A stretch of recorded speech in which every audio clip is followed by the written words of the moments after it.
How's it going, folks? Gonna take a look at Luke 19, verse 47, and it says, "Every day he was teaching at the temple. The chief priests and the teachers of the law and the leaders of the people were trying to kill him." Um, I think it's crazy. He was still, even though people were trying to kill him, even though he is the Son of God and he knows the end is nigh, um, he's still doing what he was created to do, what he was called to do, which is invest in the people around him. It's tricky. We cannot have an effective ministry as Christians if we simply wait for people to come to us.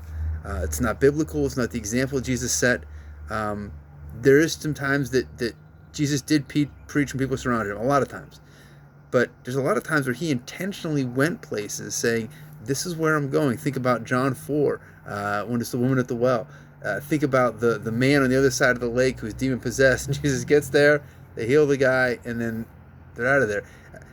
Jesus doesn't waste what is there. Jesus doesn't waste any opportunity. And there is this beautiful thing called the internet. Maybe you've heard of it. And it really helps us connect with people that are farther away for whatever reason.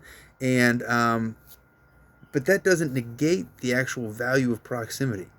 I don't think Jesus would have sent an email or an Instagram or even a YouTube video to those people that I just mentioned here.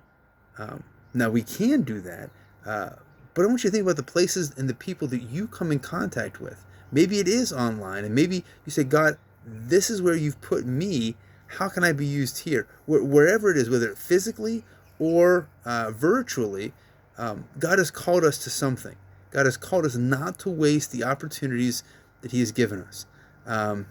My grandpa, Thomas Kidder, had a way, as Mom describes, of eating apples and pears, and you give one to him, and he would just eat it, so all that was left is the stem and the seeds. And so that is something that I have aspired to, and I continue to try to inspire Parks to do so as well. And but it's just that, so there's nothing left. I want to make sure that at the end of the day, I have done everything I can with what God has given me. It's interesting. I find myself as a parent now harping a lot more on my kids about wasting things. Do not, you ask for the extra helping, you got to eat it. You have to do this. I know whenever I make peanut butter and marshmallow sandwiches, I put the peanut butter right up to the edge, put the marshmallow right up to the edge, trying to entice them to eat those crusts even, which makes me remember a story whenever I was teaching, when I was babysitting. My I won't say what sibling it was, but she was young and she wasn't eating her crust, and I was like, "We gotta eat your crust." And the only thing that I could think of was that old wives' tale says, if you don't eat your crust, it puts hair. That's what puts hair on your chest.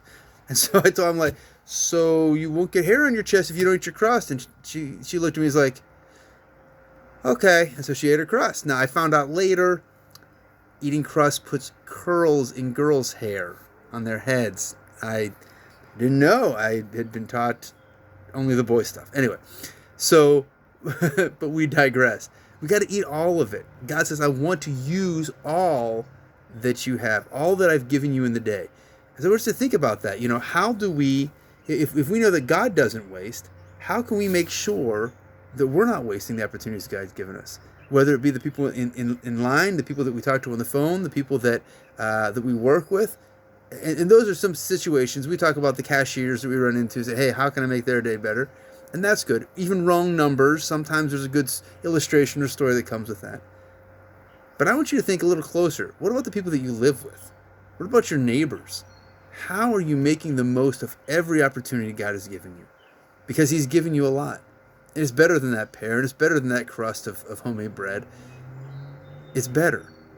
So how can I, at the end of the day, look back and say, man, have I done what Jesus did and invest to the fullest potential that I could today? Because there's people that he has called, people that he loves, people that he has died for, that he has set us up to minister to. Ephesians 2:10 talks about the good works that were created in advance for us as believers. I don't know what they are. You might not know what they are. But God's created them and he's ready. And if we're looking, we might find them. Jesus is on he's close to death and he knows it, and yet that does not stop his main goal, which is I'm going to invest in these people around me. I'm going to keep teaching. I'm going to keep going, and that's awesome. And that's what we need to be doing as well. We need to be investing. We can't physically make them a Christian. We can't physically make them love Jesus, but we can take opportunities that God provides. And we can run with them.